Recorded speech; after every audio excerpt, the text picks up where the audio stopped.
Hello and welcome into the Knicks-Verse. My name is George, and we've got a full crew today. We got the Sports Vibes TV boys. We got Steve and my guy Keith. What's up, guys? All's good. Great to be here, hanging out with my guys and with the Nick fandom. Happy to Tremendous. be here as well. Excited for this game. Looking for us to come out with a W. It would be a big statement to start the season. Ooh, it'd be a huge statement. Be a huge statement. So today, for one, thanks everyone for joining us. If you haven't subscribed yet, please do so and subscribe to Sports Vibes TV as well. And hit that thumbs up button for us. Very much appreciated. Welcome to everyone in the chat. Connor Tulin, good to see you, brother. 90s Knicks, let's go. This would be a huge win tonight. We'll get into it. We'll break down that game. But before we get to that, we're going to discuss Keith and Foxy's feelings about the past two games this week. And then, well, actually, Foxy, we could talk about the Monday night game, but Keith, we already talked about that one. But we'll talk about the game that just happened here against the Charlotte Hornets at Madison Square Garden, overtime win. And then we're going to look at Mitch Robinson. Is he making a claim for being a top 10 center in the NBA? So we're going to look at that, go over that, and then we're going to discuss whether Jalen Brunson is an all-star. Well, whether he's an all-star already this year. And then we're going to break down the Bucks game. All right. So first of all, Foxy, your feelings on where the Knicks are right now. Well, we've been talking about it for a while, you and me and Keith on the show for a number of streams that we said we wanted to go 3-1 in our first four games. And, now we're ready to go. We wanted to be in gear, and what a difference a Brunson makes. Wow, man. I know everybody's saying, well, we would have lost that game last year, and they're damn right. He's a closer. He's everything this team needs. He doesn't have to be flashy. He just has to be good. And he just has made everyone better, and looks like he's taken some of the stress off some of the guys because he's willing to take it on himself. Beautifully said. Beautifully said. And yes, we were all saying, I said in the recap, this was definitely a game we would have lost last year, but we shouldn't have lost games like this last year. That's what was so frustrating. That's why those early games that happen in the season, they do reveal who your team really is or who will they be. When we dropped that game, heartbreaker to the Magic at MSG, after destroying them down in Orlando, I think it left the fan base. Maybe I'll just talk for myself. It left me like I was shocked, and I kept thinking, this can't be the team. This can't be the team. So I was in denial for like the next 5-6 games after that. But then by game 10, I was sounding the alarm. I was like, no, this is a problem. We have to do something. This year is the exact reverse. It's such a great story. Is it? So far, it's a great story. It's fantastic for the Brunson thing, but you did brilliant shows last year on lack of minute management from Tibbs, and he didn't play Obi enough, and Randall looked cooked down the stretch. We still got exactly, and that was the problem with the previous game as well. Okay, who did we play on Monday? Forgot already. That was the Magic, no? Magic. Yeah, Magic. Yeah, that was the Magic, right? The Magic, then Charlotte. Yeah, that game against the Magic, Julius was totally gassed by the fourth quarter. Totally. And that's when he makes the stupid fouls and stuff like that, when he's just gassed. So, yeah, come on, Tibbs. That's the trigger. Keep him fresh. Exactly. And it's like a symbiotic thing, because if Tibbs works hard to keep Randall fresh, Randall won't go to that dark place. Beautifully said. We saw it for a moment. We saw it for a glimpse, and kudos to him. Shout out to him for pulling himself out of it. It didn't this time. This time it didn't linger, and that was great. So I was happy to hear that. But happy about that, especially. Keith, what are your takeaways from that intense, nail-biting, gutsy, brutal?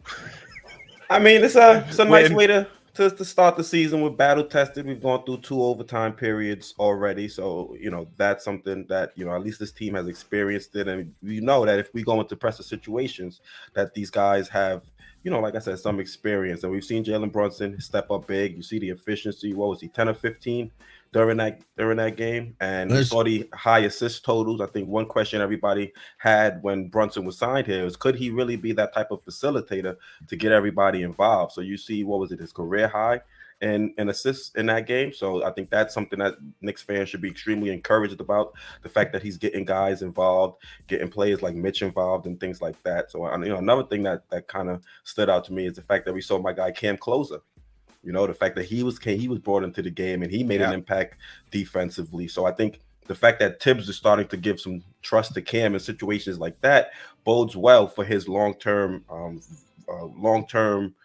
future with this team. So I think those were 2 points that I really jumped off the screen to me. You see how Mitch, we'll talk about him later on in the show, but he's been a beast defensively, looking to become dude, I overlooked that block that he made at the end.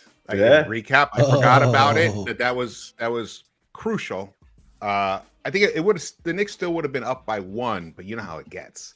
We get tight. That was a big. Not even just the block, but also the fact that he contested Gordon Hayward when he was trying to put up that shot to win the game for the Hornets. So I think that just shows how impactful Mitchell Robinson could be at this point in his career, when he still doesn't have that much of an offensive repertoire. We've seen him try to, expand it. Saw that little? Yeah, I don't know if it was a hook shot or a post fade, but I was like, wow, it went in. Yeah, exactly. He took a shot and it went in. Holy mackerel. And he wasn't under the basket when he took it. All right, quick question. Who's your favorite Knick, Foxy? Brunson now. Keith, who's your favorite Knick? Favorite Knick is either going to be Mitch or Cam. Cool.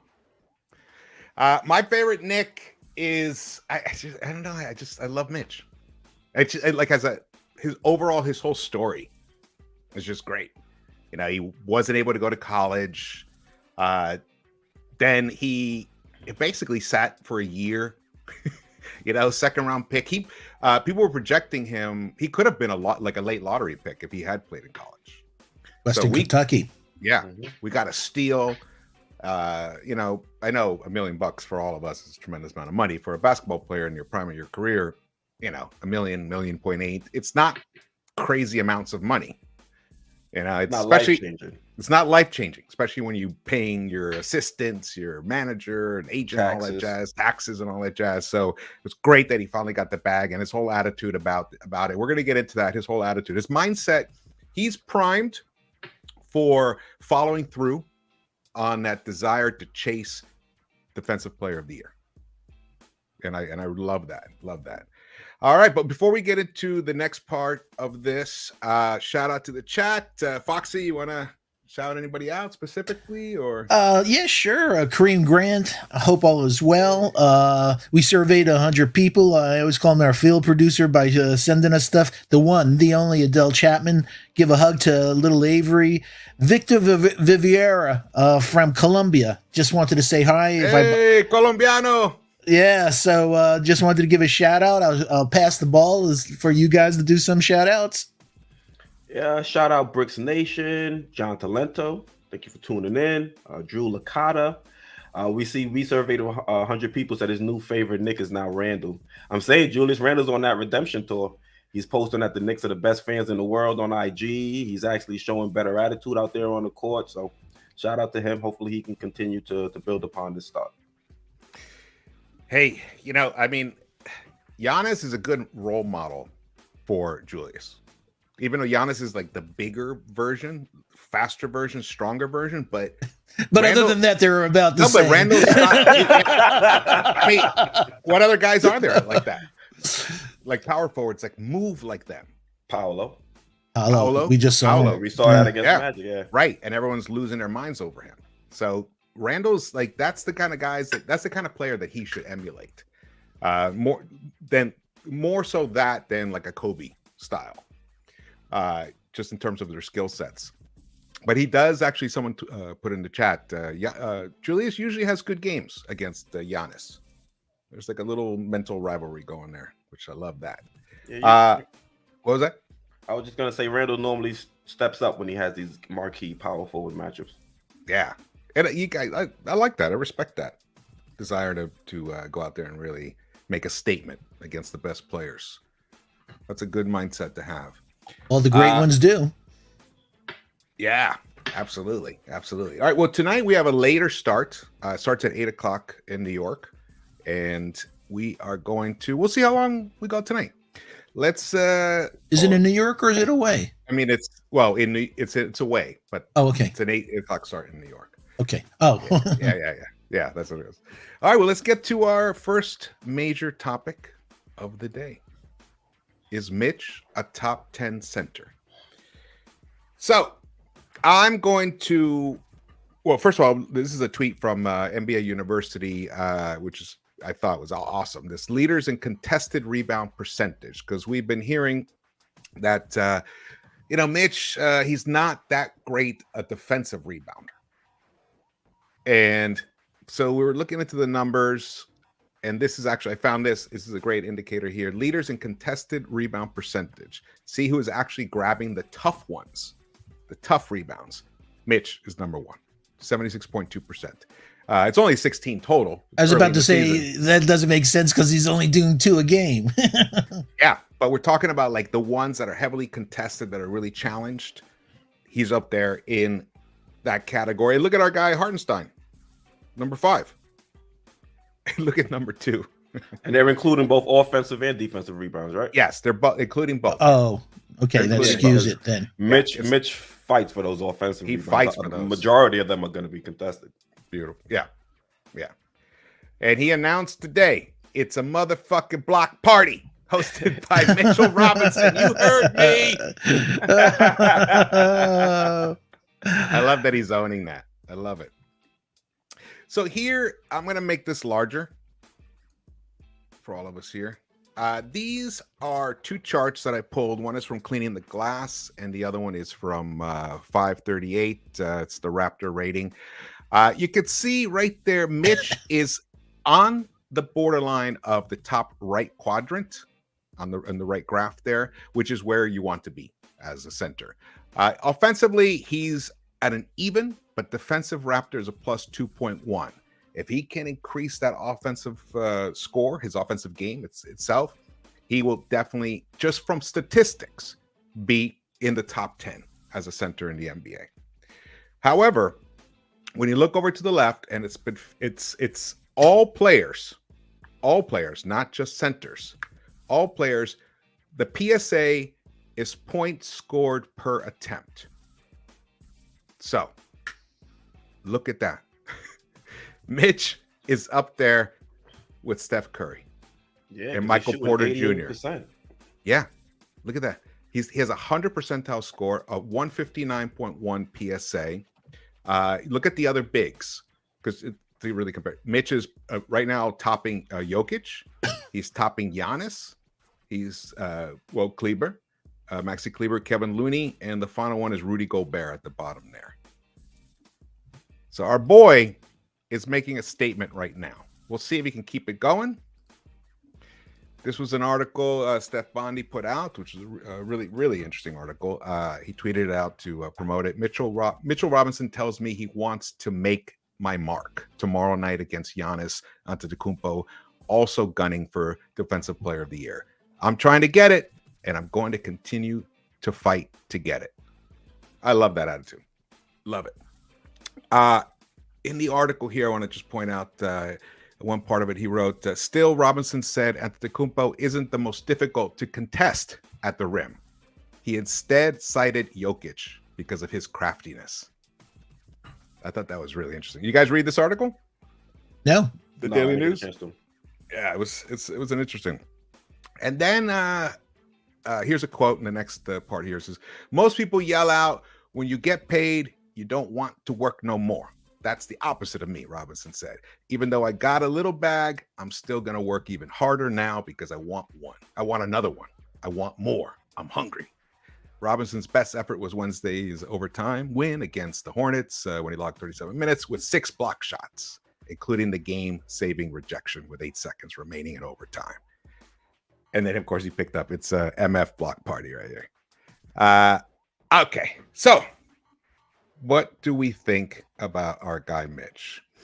Is there a legitimate argument for him already being a top 10 center in the NBA? Foxy. He's a top 10 center defensively. I just don't know if he's a top 10 defense center all around. When you have Joker and Bede and Bam and Rudy and Ayton and Allen and Vucevic and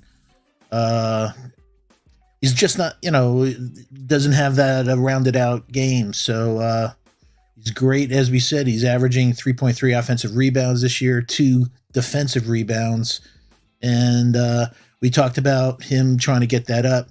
For example, Capella has 3 offensive rebounds a game, but he's averaging 5, almost 6 defensive rebounds.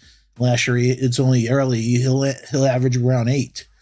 So I'm happy with Mitch, like you said, his defensive presence and everything. But getting back to your question, is he a top 10 center? All around, I think he's around, at the end of the top 10, maybe 10, 11 in this league. Personally, what I think. And I think so close. Yeah, he's close. And I think Tibbs is showing that the model is changing, that he's enamored with a Hartenstein, what spacing does for the other players, that you see his minutes, even though he played 37 minutes in overtime.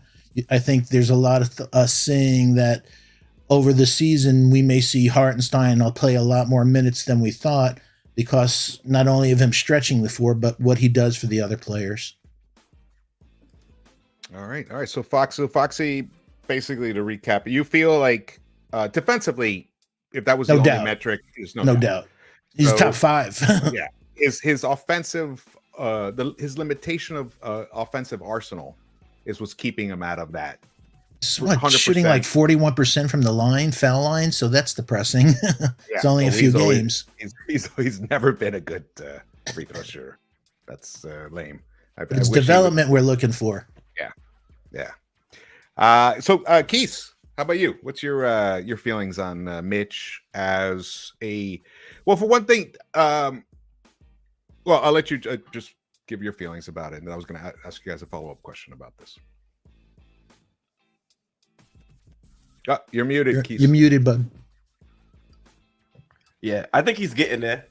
I don't think he's top 10 just yet, but I think if he's able to expand that game offensively, if he's able to knock down more of those post fades that we saw in the last game, then he can start, skyrocketing up that list. Because as Foxy said, he's definitely, in my opinion, top 5, maybe top 3 center defensively with the impact he's able to have out there on the court. It's just offensively, it's pretty much dunks and putbacks, which is solid. I don't want to say that that's a negative, but when you look at some of the other offense or some of the other centers around the league and how skilled they are and how versatile they are offensively, and they can still, give you issues defensively, then you have to give them a little bit of an edge over Mitchell Robinson. But I think if he's able to continue to build out that offensive repertoire, we've seen the post fade. Can he add maybe a hook? Can he add maybe a mid-range jump shot? If he can do those things, then I think he can definitely be top 8, top 7 in the league. But right now, because of how limited he may be offensively, and we're assuming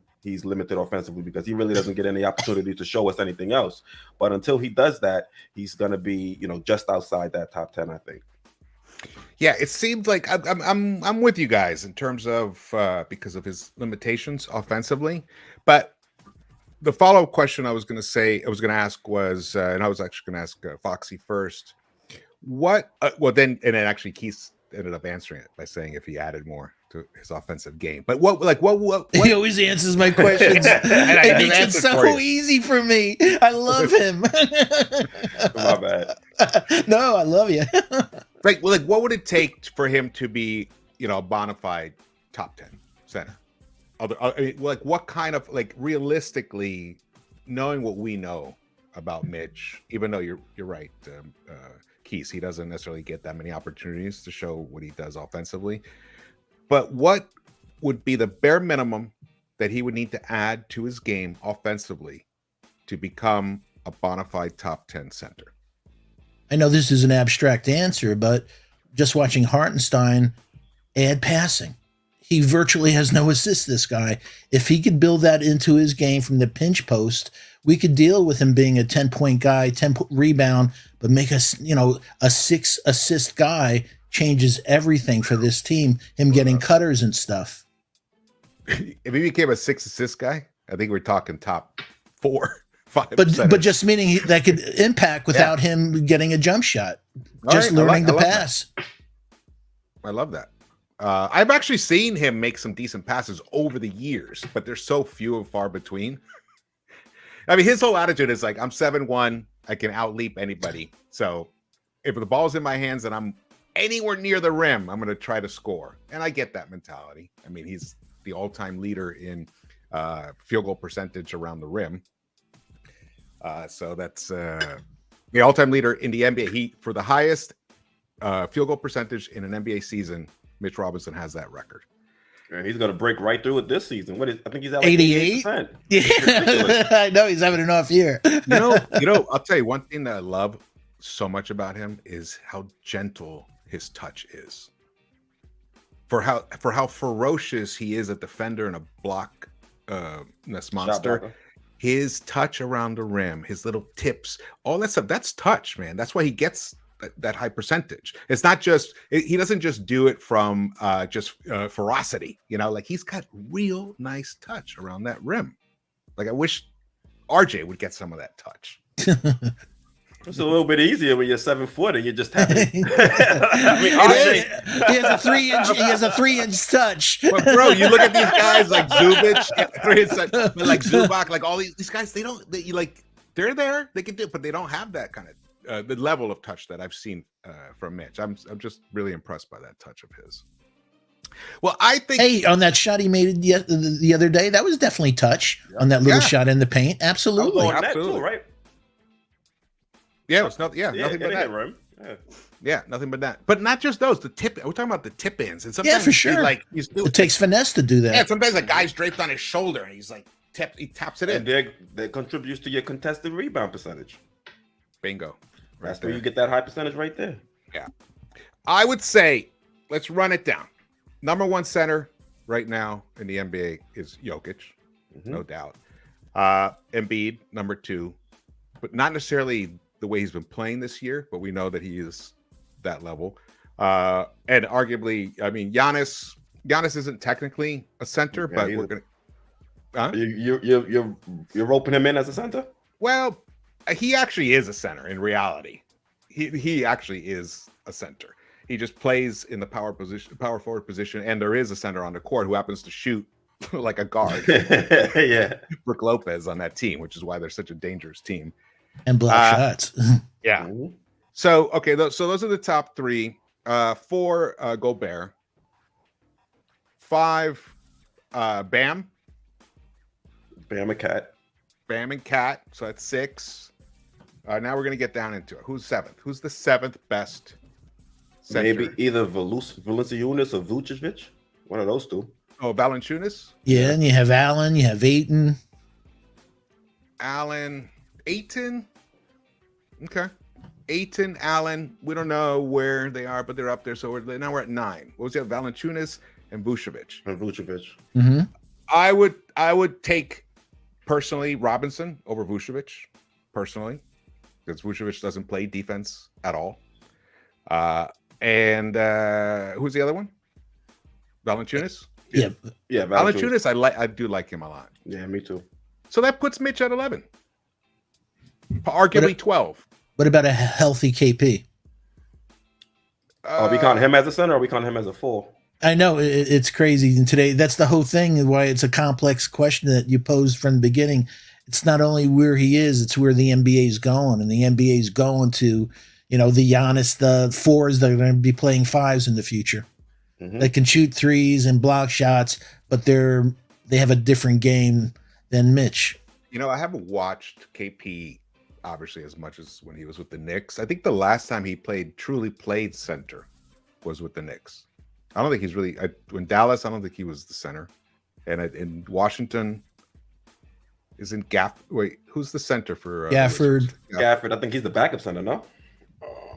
They traded away Thomas Bryant, so yeah. So it depends. It depends. You're right. But I'll say let's not count Porzingis as a center. And if we don't count Giannis as a center, then Mitch is like right there, number 10. He's played 100% of his minutes at center this season. He has for the Wizards, yeah, based on Basketball Reference. All right, so there we have it. So I would definitely take. Thank you for that. I would take Mitch over KP at the moment. But if KP has a beard now, shocked me. I was like, what's going on with this? Yeah, I know. It was like Uncle Elmer. Oh, yeah, Christian Wood. Somebody mentioned Christian Wood. He's also a player that has to be included. Yeah, he should be definitely considered. And then you have Time Lord, who has a similar game to Mitch. He does, but man, that guy Who? Say it again. I didn't hear the name. Time Lord. Robert Williams. Robert Williams. Oh. And Clint Capella. And Clint Capella. Beautiful, exactly. Yeah. That's a double-double every night, man. Yeah. That is. Center's a lot deeper than most people think. It is. It's a very deep position right there. But even with all that being said, the way that Mitch is currently playing defense, I mean, he's playing at an all-NBA level right now. The way he's playing pick and rolls, where I mean, basically the way he's finding the spacing between the roller and the ball handler, he's playing that perfectly, and he knows like how much room he can give and still be able to recover and get that block. He almost induces people the way he's playing it. That's outstanding. Huh? He baits them. Yeah, it's like what Keith brought up, that block at the end of the game, man. He baited that. He knew that little guy was going to come down. Everyone's little to him, but he knew he was going to be able to get that shot. I think, last year he came in heavy, had to lose weight during the season. He looks like he has his timing and bounce back, like you were saying, from his rookie season. So with his shot blocking and everything, he absolutely has beautiful timing, man. Yeah. So right now, Mitch is not in that top 10, but he is trending in that direction. It really looks like if he keeps going, and maybe he does do one of those moves from the three-point line, he just takes it off the dribble right to the hoop. We'd like to see some of that. See another couple of baby jumpers. Well, I was hoping against Plumlee. That's who he usually does it against. He loves to go after that guy. And I love. Hey, you know what? But I'd love Tibbs to say to him, from this point on, we want one shot at a minimum a game from you. Mm-hmm. It's good for you, Mitch. We want you to do it. Take one shot a game. And, Brunson and others will look like they were looking for him to have a mismatch down in the paint, get him the ball, and, take that shot. And worst case scenario, go to the foul line and miss. We survey 100 people. Info would like that one, huh? Oh, yeah. We survey 100 people. Good to see you, brother. He says, Mitch is better than Lopez now, in my opinion. Awesome. And we're talking about impacting winning, not like who's the better shooter. We're talking about overall, which center impacts winning the most right now. That's the actual, I should have said that earlier. That was the criteria. Brooks hanging out, yeah. Mobley is going to be up there. Yeah, he'll get there eventually. He's a forward, yeah. He'll definitely get up there. He does have Allen there with him, so it's sometimes tricky. They alternate their positions. Let's see what other. Hey, quick question: you think we'll play? You think we'll play Hartenstein and Mitch together against Mobley and Allen? Our twin towers against their twin towers.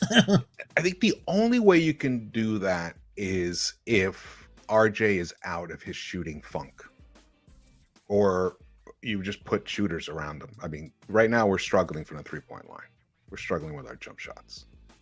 So it's like, I can't see it right now. Yeah, we're 24th. I'm trying to think about how Tibbs coached up against them last year. I don't think he put Sims and Mitch on the court together at the same time. I think put Randall against him because of his lack of strength, Mobley. Yeah, I don't think he put Mitch and Gibson out there on the court together either at the same time. So we probably won't see it. We did see some Mitch and Taj. I don't know if it was in that game against that opponent, but we did see some Mitch and Taj, like a few minutes here and there. But it was Taj was playing the 4 in that one. So yeah, I don't know, but it would be nice. I'd like to see those two out there. But yeah, we would have to have some. And also, Hartenstein's 3-point shot hasn't been that great to begin the season right now. He just doesn't get enough looks though. It's hard to get in the rhythm. Shout out to the chat. We got about 120 in the chat. It's awesome. Thank you guys for joining us. I see Evan Best. I see Chris Lopez. What's up? Sincere to Genius. Hey, our friend Hector from Knicks Morning Brew. He has a show at 11 a.m. on Monday, Wednesday, and Fridays. Is Jerry Ferrara coming on? He had his debut show today with Jigga and his brother Phil and Zook. So congratulations, Hector. Mondays, Wednesdays, and Fridays at 11 a.m. Knicks Morning Brew. Our friend Hector. Salute, Hector. He says, all I want to see tonight is hustle and effort. I don't want to see us get blown out. Give me energy and effort out there. That's so funny because that's exactly what we were talking about. We actually JD was on earlier, right before we went live. And that's basically, that was the speech. We need a good effort. Whether we win or lose is actually almost irrelevant. We just can't get blown out. So that's our preview. All right, bye. No, sounded like Fetterman. All right, goodbye. Good night. That was it. All right. The next topic, fellas, is I'm going to start calling him Dr. Brunson. The way that he dissects defenses, it's like a surgeon. He's unbelievable. And his hands are the scalpels, and the man just rips teams apart. It must be so demoralizing to try to guard this guy, where you think, oh, we got him cornered, we got him trapped, and this and that, and he like sneaks through, he gets around, he's got a good enough dribble, he's just quick enough to beat double teams. Then he gets into the lane, he's the smallest guy, like these trees come over, and somehow he wiggles, it shoots right over them, and it's a swish. That's got to be demoralizing for other teams. A personification of him manipulating that was that no-look dunk for pass to Mitch. He was going one way, threw the ball for Mitch for that dunk. He manipulated that defense like a maestro. It was beautiful. It was a thing of beauty. So Dr. Brunson, the surgeon, Tommy Beer tweeted this out, I think it was yesterday. Yeah. There are only 2 players currently averaging at least 20 points, 8 assists, and 4 rebounds, while also shooting over 50% from the floor this season. And that is Nikola Jokic, last year's and the year before MVP, and Jalen Brunson.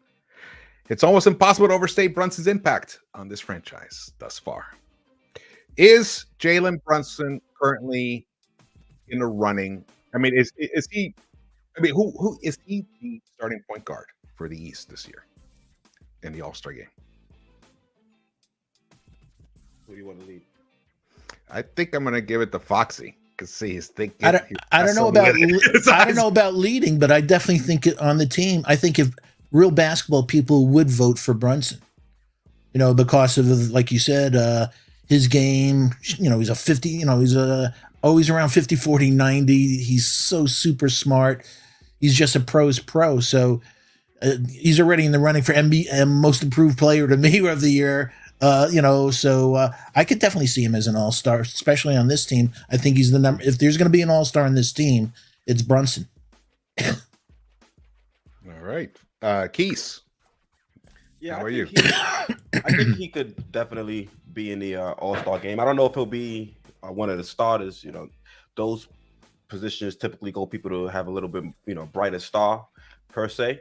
But I think he'll definitely be on the roster, especially if he continues to play like this. And you see what he's able to do and how much better this team looks when he's out there and he's setting things up for his teammates. And you see the clutch factor.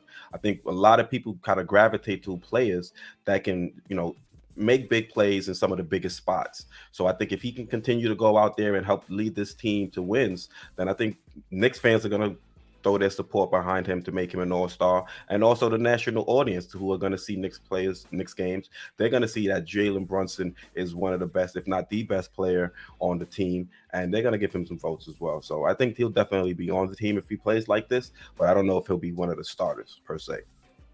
All right. I agree with you guys. I think he's definitely has a legitimate argument for being on the All-Star team at all. And, whether he's selected or he's actually one of the starters or whatever, he's definitely making a legitimate argument, especially when you look at, now this is from Cleaning the Glass. These are all the point guards in the NBA. Brunson right here, in terms of PSAs, points scored per attempt, he is, was that 7th 1, 2, 3, 4, 5, 6, 7, eighth in the entire NBA. With only in the East, only Van Vliet and Harden are above him.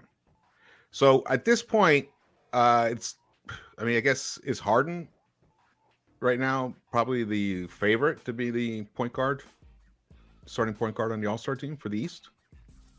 Well, after only a few games, I'm sure. Yeah. Well, I tell you, it looks, and we don't know what's going to happen with Harden. So it looks like Brunson, if he keeps playing like this, he really has a realistic chance, especially with the Knicks fan base. I mean, we should, we should all vote for him. If he continues playing like this, we should definitely at least do our part and try to vote him in. I mean, look at that. His impact is tremendous. I mean, his impact is as good, or if not better, than the impact Julius Randle had on this team 2 seasons ago in this first few games. So I think if we got Julius Randle in the All-Star game 2 years ago, we can get Jalen Brunson in. Beautifully said. Beautifully said. And in some ways, his impact has been, well, he does have Julius on the team to help him. But, we were a losing team before Rose came. Even with Randle playing like incredibly as he was, we were technically a losing team when we made that trade for Derrick Rose in that season, which helped carry us into the playoffs. God, that was so magical. Remember that year? Yeah, I want that feeling again. Oh, my God. But I think what was so great about it is it wasn't expected. It came out the blue. Totally. Yeah. Totally out of the blue. And you guys getting a little bit of that defense. vibe, though? You getting a little bit of that vibe? Yeah. I'm getting the vibe. It's hard. It's so early, but if we get that defense, we've been saying if we have a top 5, top 7 defense, anything could happen, folks. We just got to shoot better than 24th in the league from 3. If we go back a couple of years, shoot 13th, shoot better than 26th that we did last year from foul total, and play top defense, anything could happen. Yeah, I'm not that worried about the 3-point shooting for the entire team at the moment. I know we're struggling with it. I think it's going to rise. What are we at? 33%, right, for a 3-point line? I think 33.3%. I think it's gonna go up. RJ's gonna hit more threes. We know once Grimes comes back what he can do. We know what Fournier is. Brunson's already shown to be a very good 3-point shooter. Volume is the one main issue with him, but he's strategic about when he launches his threes. He doesn't overdo it, and when he's got a nice clean look for it, or even sometimes he doesn't have a clean look, but we desperately need the shot, he takes it and hits it. That's fantastic. Quickly, his 3-point shot, struggling again, gets off the slow starts. He'll heat up. Obi has actually been a nice little surprise. Nice surprise. Oh, man, I wish I had that. Someone tweeted this out that if you eliminate the first whatever game, 20 games, 30, 151. Yeah. What was that? Do you remember? The first 151 attempts? Yeah. That one? Yeah. I don't remember. That's as much as I remember. Oh, yeah. 51 I remember is rum. And I was thinking, what, Bacardi time? Let me see if I can find it. Yeah, so check that out. Let's see. Let's check out the chat, guys. See if we got anything interesting here. Willie Cruz says Kyrie is the best PG in the East. You see his handles yesterday? Oh my God. It's like gift from the Lord, man. He's unbelievable. That is a magician with a ball. If he was the best PG in the East, they would be winning. It takes more than, the only 2-man team, man. There are very few losing teams with great point guards. Just almost impossible. He definitely is who he is. He's amazing in terms of his handle and his ability to score, but defensively and the way he runs an offense, in the locker room. Yeah, and then there's the locker room. But he definitely actually wasn't he he was on the All-Star team last year, wasn't he? No, he wasn't. That's right, because of the COVID, he wasn't. Yeah. Let's see what else we got. It's all about wins. Kimi Low. It's all about wins. If we win, Brunson will get the awards. That is true. Let's see. Find some other ones here. Got a nice chat. If we win tonight, the Eastern Conference is on notice. Facts. And then we're going to follow it up on Sunday. There we go. Evan. Even. I always say Evan best, but it's even best. Yeah, that is very true. We are on notice. The NBA will be on notice. We win tonight. Shit's going to be crazy. I'm going to be all drunk on here doing a recap, celebrating. It's going to be awesome. Man, I'm feeling like we're going to win. It's a game we could win. When they're 24th in points, they're 22nd in offensive rebounds. They're 25th in turnovers. They're phenomenal on defense. So if they, by any chance, don't pick it up on offense, and we play we could beat them. Yeah, and they have yet to play a plus 500 team. All the teams they play were sub 500. Where we're 1-1 against plus 500 teams, and we probably should have won that first game against Memphis, especially with Bane struggling the way he was. Yeah. Now I don't know if that was our defense or that was just him getting off to a slow start, but man, did he explode later on in other games. Desmond Bane. Yeah, last game. I think he had 39 or something last game. Yeah. So before we get to the next thing, which is discussing the Knicks and the Bucks game and just the Knicks in general, is there any thoughts that you guys have had that you want to share? Any insights about the Knicks in general in these first 4 games that you guys have seen that maybe hasn't been discussed yet? Keys? Nothing that really jumps off the top of my head, but I know Cam is definitely coming along. That's my guy. I'm hoping he's able to elevate and come into that starting position with Evan Fournier. Defensively, he still had issues, bro. Coquito, yes, sir. Evan Fournier, he's still having issues defensively, and he's still not knocking down his 3-point shot. So at what point is Tibbs going to start, living what he's preaching and saying, if you're not shooting, you can't be in that starting lineup with RJ, Randall, and Brunson? Throw my guy Cam in, let him get some run, let him start, and let's see how that starting unit looks. That starting unit is the unit that we closed with, and they were able to help us get that W. So let's see what Cam can do as a starter. And I rest my case. There we go. Foxy, how about you? I just, they're getting used to a new point guard. They're getting used to each other. So I'm elated, at the way they're playing so far together. They beat some terrible teams, especially Detroit. But like we said, tonight's the test. And, Cam, I just want to see consistency. I'll say this, that foot on the line by P.J. Washington saved his ass. He made a terrible defensive play on that Cam. And I'm like saying, if Grimes is back, you're not going to get those minutes. You can't do that, Cam. If you're going to have to win Tibbs hard on the defensive front, and you can't in crunch time miss a defensive assignment like that. Yeah, I know. When that happened, I was like, there were a couple times like that. He got benched right after that too. I think he had 2. He got burnt twice, had a turnover, and then Tibbs sat him. Yeah, that was in OT. Or was regular? Oh no, yeah, that was at the borderline, end of the game, right? Yeah. Okay. When he had come back in. Correct. Yeah. My surprise of the year so far has been Julius Randle's ability to stay focused on the goal, which is win. Play as a team and win. I'm very surprised, actually. I was one of those people that called for his to trade him. And then at one point, once we realized he was going to be here, I was just like hoping for the best. I hope that, somehow we get a version of all NBA Randall on this team. But I was also saying it kind of facetiously, like, oh yeah, it'd be great. And then we can trade him. But I never expected this version of him. He's totally embracing the team structure.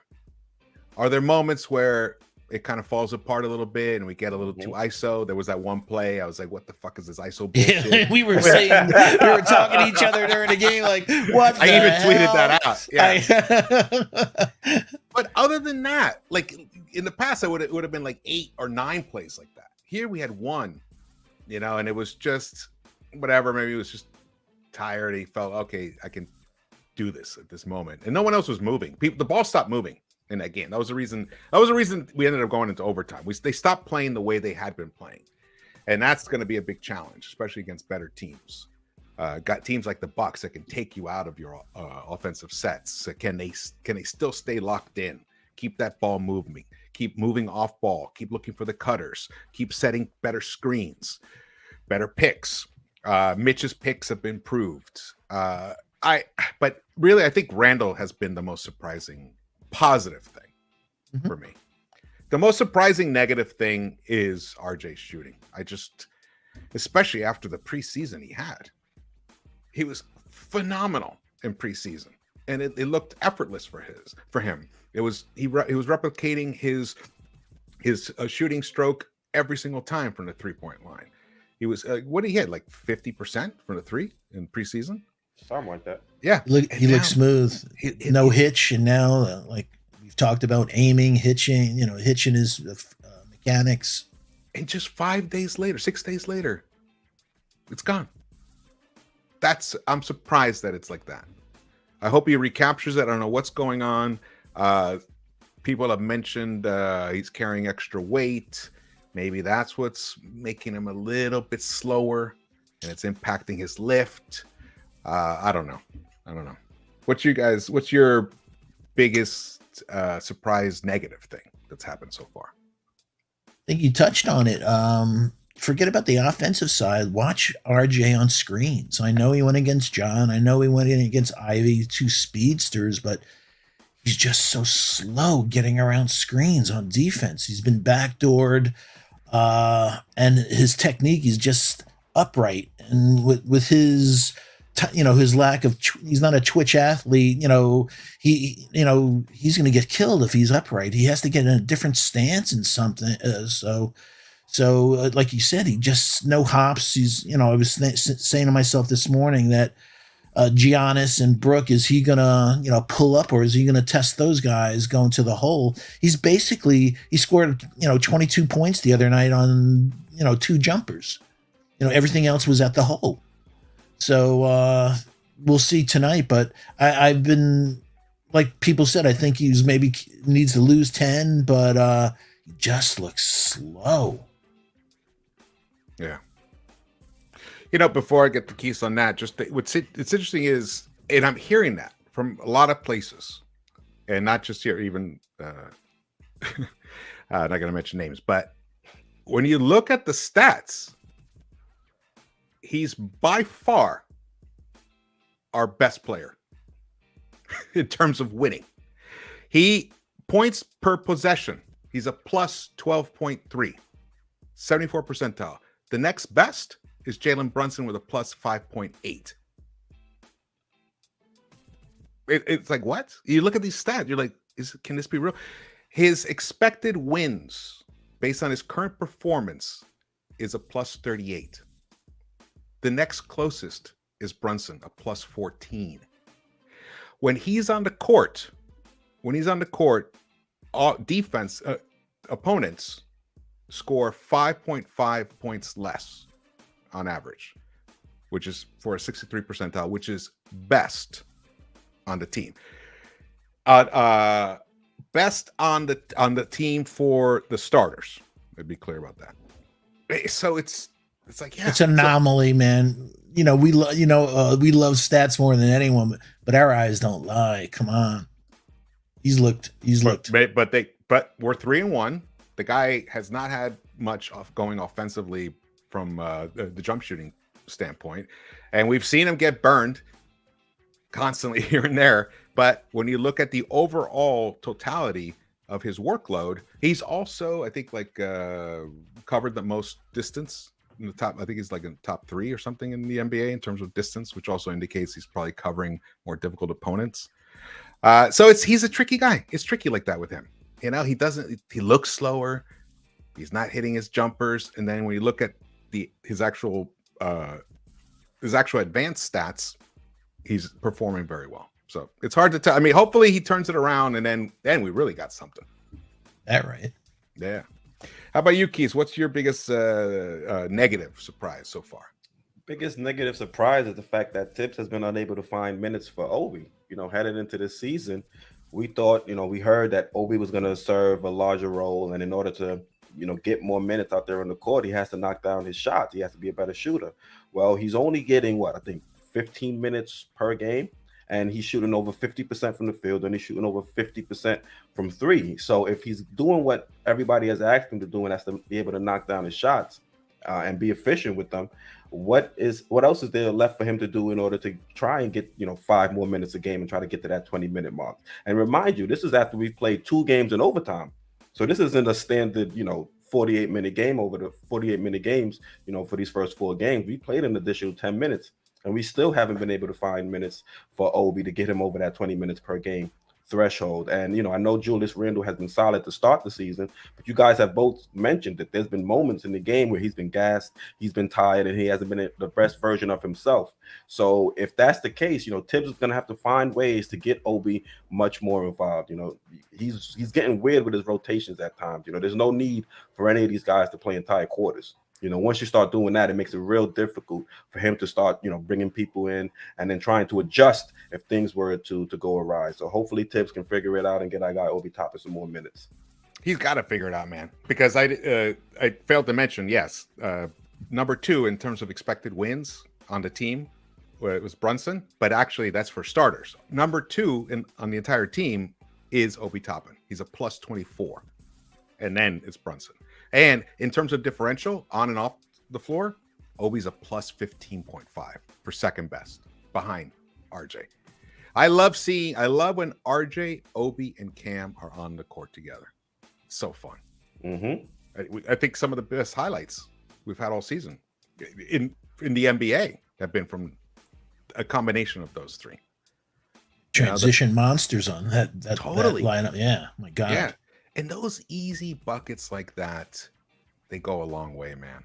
They go such a long way. That's Cam's game. Yeah. I'd love for that. All right. Well, let's see here. Let's get to, can the Knicks beat the Bucks? I'm starting to feel like we can. We have a chance tonight.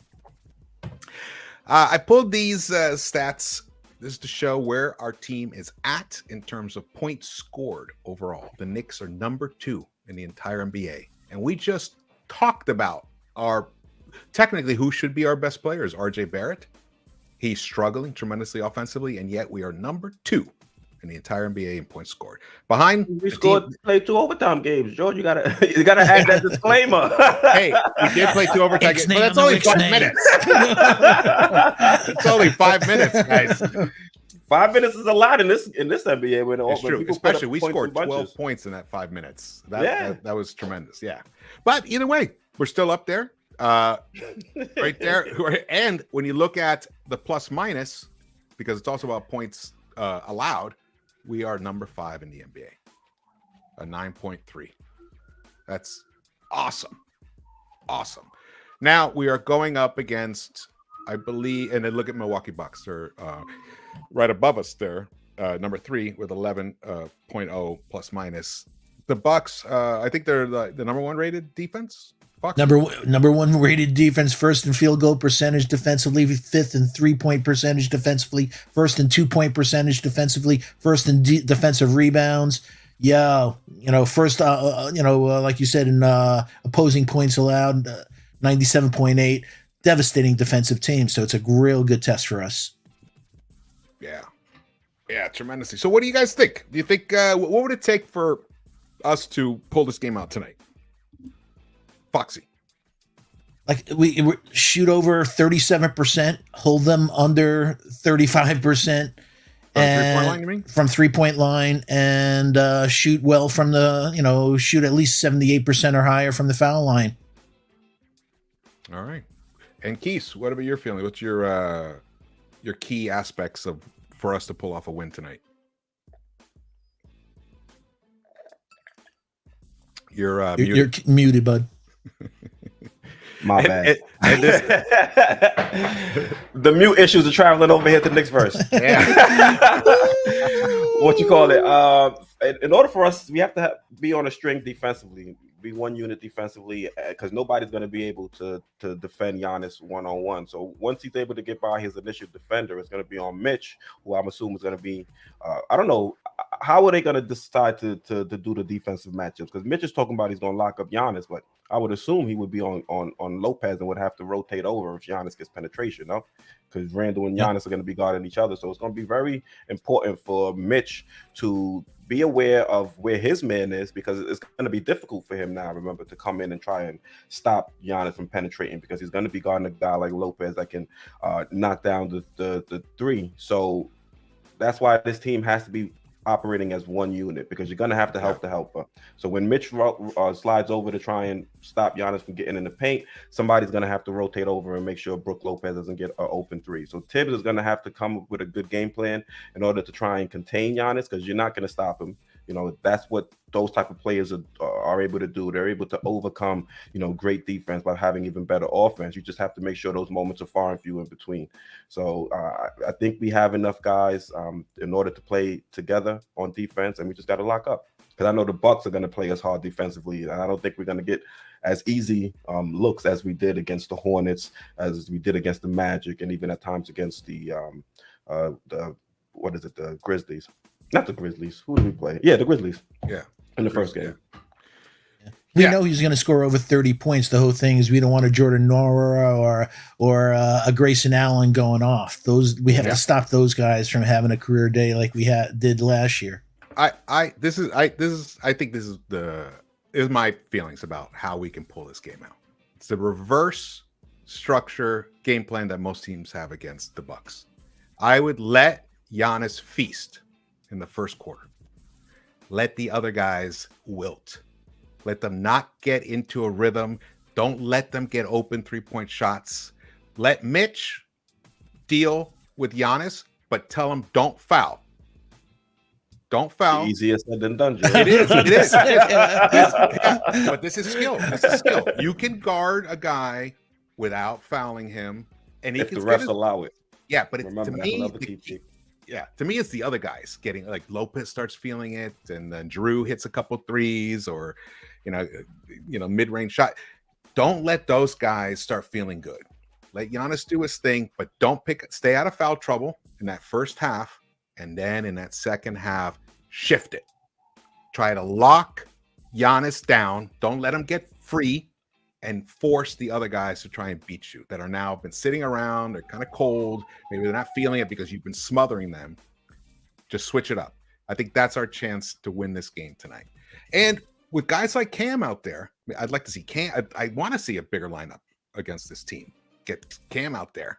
You know, if Fournier may only play 8-9 minutes in this game today, because he's not going to play good enough perimeter defense for us to pull off that type of game plan.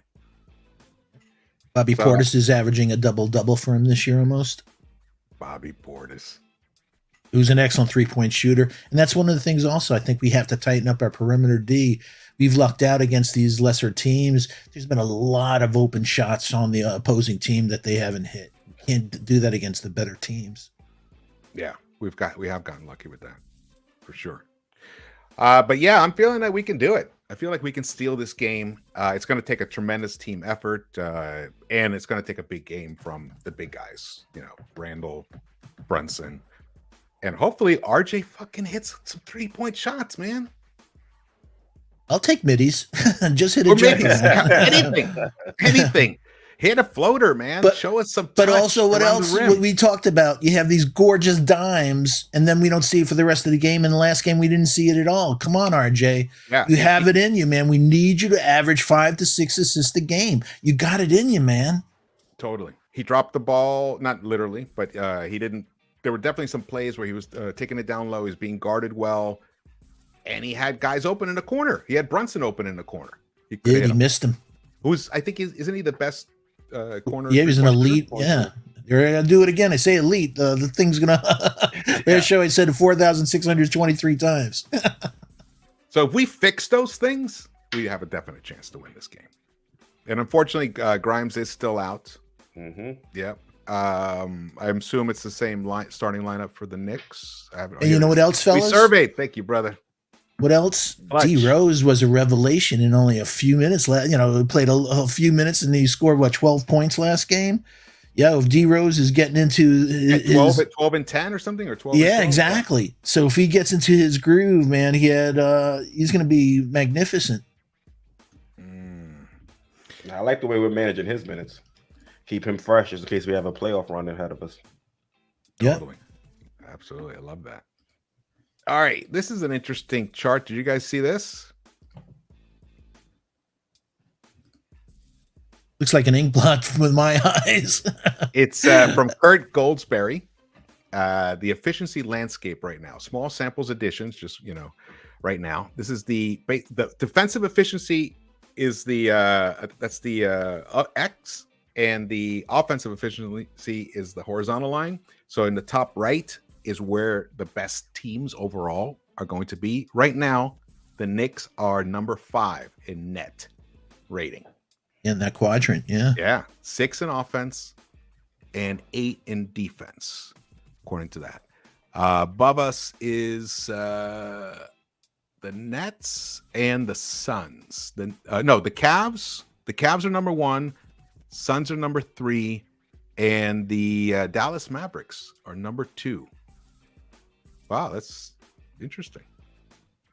Damn, I didn't realize that. Look who else is down there. That's the Timberwolves, the Raptors, and the Portland Trailblazers. So look at that. We are, according to this, we're a very well-balanced team. Isn't that the Pelicans looming around there too? Yeah, they're right next to the Hornets. Yes. Watch that team, folks. Yeah, that's going to be the danger. Already they've been hit with the injury bug. Zion's missed games. Ingram's missed games. Someone else. It's a third person. Yeah, that's going to be a dangerous team. Wow. All right. Well, this has been good. I'm excited. I think. All right. If we get blown out, are you guys going to be really despondent? Very. Nope. Oh, good. I got 2 totally opposite reactions. It's a long season to go. So these things happen, but as long as you learn the lessons. But Keith has brought this up all along. I'm not worried about the players. I'm worried about Tibbs. Is he going to one that's going to learn the lessons? Tibbs. What's your review of Tibbs so far this year? Peace. Is that me? Yeah. What's your feelings about Tibbs so far this year? Well, there's been some pros and some cons. One of the pros is he's actually looking like he's being he's giving Cam a fair shot to actually crack the rotation. So I got to give him a plus on that. But the rotations for some reason still haven't gelled with me. He's playing guys exorbitant minutes. He's playing guys whole quarters he played Fournier a whole quarter. I don't think there's ever an event in which Evan Fournier needs to be on the court for the entirety of a quarter. So his rotations still are questionable, but I don't think he's been as egregious as we've seen in previous seasons. So there's definitely some progress, but there's still more that can be done. Foxy? It's hard going after Keith. He always does it so great. The only thing is just from an innovative standpoint, we want to see innovation. And, we went against Ja and a few other guys. Who teams like Phoenix puts Mikal Bridges because of that long, wingspan and everything. I would love to see him throw Cam at him. Try Cam in a different way that, he's very disruptive with that 7-foot plus wingspan. He has much better foot speed than RJ, so I'd love him to think out of the box in ways that we can get him minutes when we, on matchups that maybe, let's try Cam here. Hell, if you went with Burks, why the hell can't you try Cam? Yeah. That's true. And you're only saying defensively. It's not like you're going to have Cam run the point. Exactly. What do you guys think has been the most positive, surprising thing about Tibbs this year? Probably the Cam line, that he's giving Cam some decent minutes. Mm-hmm. Yeah. Yeah, I think part of that, obviously Grimes being out helped that. I would have been more surprised if Grimes was healthy and we still saw some Cam minutes. Yeah. I've been surprised by his. I mean, there have been some moments there where he has overplayed some guys, but generally he's made a better effort to have a more balanced minutes distribution. Generally, not as much as I'd like, but definitely he has made. It looks like he's made an effort. Though the thing is, as we get things move on and things get tighter, will he start getting tighter? But he said the other day he wants to keep it as a 10-man rotation, so he's liking that. So I'm surprised by that and his attitude. Also, I'm surprised that the beard works for him. You like bearded tips? Yeah, bearded tips. Yeah. He's got to cover that mug up. He's a distinguished gentleman now. He's going to do the comb over from his beard. Oh, man. All right. Well, look, we got about 137 in the chat. It's fantastic. Great turnout, guys. Really appreciate it. We survey 100 people. Thank you so much for holding it down. Great mod. Really appreciate everything you do here, man. And Joseph A., shout out to you, brother. Let's see who else is here. I still see Hector there. Raymond Bentley, what's up? He says Thibs is doing fine. He is. That's a good way to summarize what Thibs' year so far. He's doing fine. Who wrote plantar fasciitis? That's what I have. I'm struggling with that. Maybe they talk about Grimes. Maybe. Yeah. See, but if they said that, at least we would understand the cause of him being out, and that you at least know that that's not something that's going to threaten his career long term. But to just have us out here in the wind, just guessing when he's going to come back, I think it sucks. And not cool at all. Totally. I don't understand why they don't tell us what's going on. Maybe they don't know. Which is weird. There's no way a multi-billion-dollar franchise is going to be unaware of what's going on with somebody medically, especially if it's like a foot injury and they have all these high-powered machines and things like that to get diagnoses. I think they know what's going on. They just don't want to tell us. Yeah. All right, guys. Well, thank you so much for watching this. We will be going. Well, there's the. Tune in for the Sunday show on Sports Vibes TV. You're joining us this weekend? Yeah, and I'll be joining for the pregame part of it towards the end of the stream, like we did last year, right? Oh, you don't want to be for the whole stream?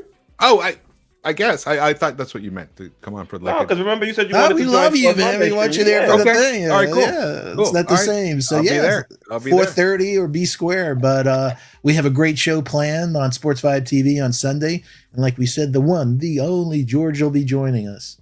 Awesome, that'd be fun. I'm down for that. Excited for that, and then it'll go into the start of the Cavs game, which that's gonna. Well, we'll probably wrap up at the Cavs game. We wrap up at 6. Yeah. Right there. It starts at 6, right? Mm-hmm. The game. Right. All right, cool. Correcto mundo. On a football side, it was weird last weekend having no Knicks games. Yeah. Like, what the hell? I was like looking around. But it's not that bad when the Giants are winning though. So I was okay with it. I was cool true. with it. That's true. Giants and my Dolphins won. My Tua came back and they won a game. That was nice. Yeah, my Brees Hall got hurt. Ooh. Yeah, fucking injuries, man. Injuries are brutal. Sucks, but he'll make it back. All right. Well, peace out to everyone in the chat. Thank you guys for following us.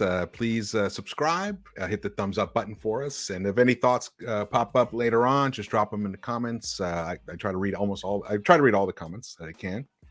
Definitely hit that thumbs up button for us. And check out the Knicks-Verse merch store. The link is in the chat, and it's also going to be in the description below. It's got some great stuff there. Actually, my shirt's dirty, so I didn't wear it today. Hey, there we go. There we go. That looks dope. Well, those are the new snapbacks. Yeah. Yeah, I got the thong, but I don't want to. I think anybody wants to see it. You save that for your wife. Yeah, I just got to bring the magnifying glass. That's hilarious. All right, guys. All right. Well, we'll see you Sunday. Let's hope we win this game today. It'd be awesome to go into Sunday 4-1 and surprise the NBA and give them something more to talk about, because the NBA world is beginning to chirp about the Knicks and Jalen Brunson. And I love positively too, because they normally chirp about the Knicks, but this time it's in positive light. Yes, it's positive stuff. And Jalen, we trust. Brother BKO, good to see you, brother. Shout out to you. Hey, Lex, what's up, man? I didn't see you there earlier. Has Lex been around the whole time, or you just joined now? Yeah, he mentioned Lex is always around. God bless him. Oh, you did poke in? All right. All right. And Del Chapman, salute to you. Salute to everybody in the chat. If we didn't shout you out, we always try to do that. Adrian. Hey, Adrian Realty. John I wanted Sorrow. you to answer Joseph Faye's question. Which was? Where was it? He said, question, what RJ added to his game since his rookie year? What 15 pounds. Yeah. Foxy out here wilding. Right here.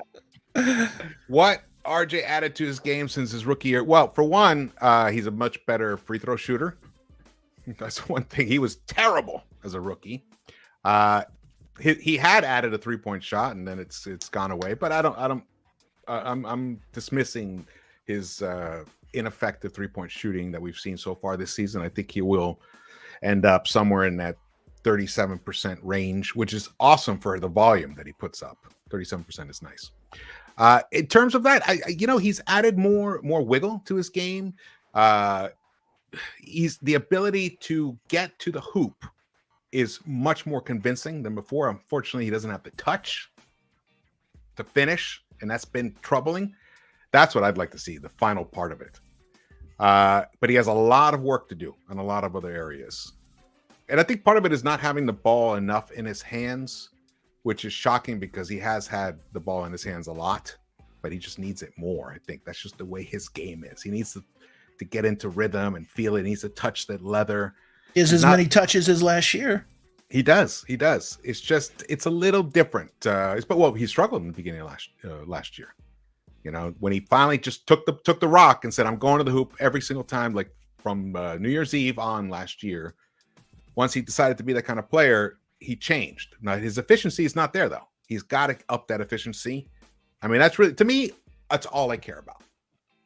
If what he has right now currently in his toolbox is all he'll ever have, I'll take it, but it has to come with efficiency. Or else, I mean, how do you win in the long run with someone who's shooting 31% from the 3-point line, finishing at 40% clip? I mean, that's just not going to do it in the NBA. That's not like Quickly stat line. Yeah. You got to get those. Quickly wasn't a number 3 pick, though. True. Right. So we really need, that's very important. We need RJ's efficiency to increase. And if he has to just take less shots, he's just got to play in the flow of the game. That's no matter what. And if he's open, he's got to take the shot. He can't pass up shots. That screws things up even more, in my opinion.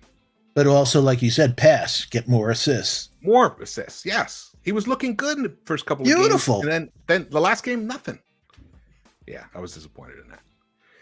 So, but I'm not that concerned about him. I know people are starting to feel concerned about that. I am personally not, but if this keeps going, I may join the concerned about RJ club. I may join that. I know Foxy's concerned. Well, it was only because, you bring up cleaning the glass, and we've gone through his career stats for shooting, and this is who he is. What'll happen is you're 100% right. He'll get into a groove, and he'll go crazy, and then he'll go bad again, and then he'll get hot at the end of the season. At the end of the year, you'll go, didn't have a bad percentage-wise, but as a fan and stuff, you're like, it wasn't consistent, man. It was a roller coaster. You don't want that in his 4th year. Yeah. Especially the year right after you paid him. Yeah. It also could be pressure. He's putting a lot of pressure on himself. To me, because I've been in his position. Obviously not in this arena or whatever, but you put so much pressure on yourself. You get tight, and then you're for me, it's coming up with creative ideas. And when I'm tight and I'm feeling the pressure, they're just not flowing. And I try to do all kinds of things to kind of get myself out of it, go on walks, this, that, whatever, jerk off, whatever it is. I try to do all You know, like whatever it takes to get out of that, to break through that block. Remind me not to shake hands. Don't worry, he's all the way on the West Coast. He'll be fine.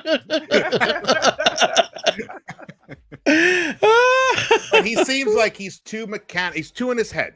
He's aiming, like you were saying, Foxy. He's aiming, and like Keith, you said the contract could be bothering him. I think it's too much stuff is happening in his head right now. But it shouldn't. Meaning Brunson is taking the stress off the guy. Is basically saying, "I'm the closer. I'll take the hard shots. Yeah, you just do what you got to do, young man." That's not the way it works. It's not the way it works. When you are the guy in your whole life, in the story of your life, when you're the guy, you're the alpha, and which he has been his whole life. You don't immediately like, oh, it's cool, we got Brunson. No, he still puts the pressure on himself. Hey, he knew in the first game against Ja, he's not the guy. You know, yeah, but let's not forget, he destroyed Ja two years ago. You know, I don't remember that far. Game. Yeah, you don't remember that far. What I remember, see, I remember. I have all the receipts. We forget he scored more 30-point games for anyone under the age of 22 last season than anyone in the NBA. You know, in terms of his actual production of his first 3 seasons of his career, he's up there with the nosebleed guys. LeBron, Kobe, who's the other is it LeBron, Luka? Kobe? Yeah. Luka. Yeah, Luka. And there's a fourth guy. I can't remember the fourth guy. So yes, if you add efficiency to that, then we're talking about a superstar. All right, so we'll see. We'll see. He just got to get the efficiency up there. And Zion was not the alpha, Willie Cruz. Hate to break that news to you. He was definitely not the alpha on that Duke team. That was RJ's team. And Zion would say it to you. Zion was there. And George is the beta. I've definitely never been a beta. The masturbator. I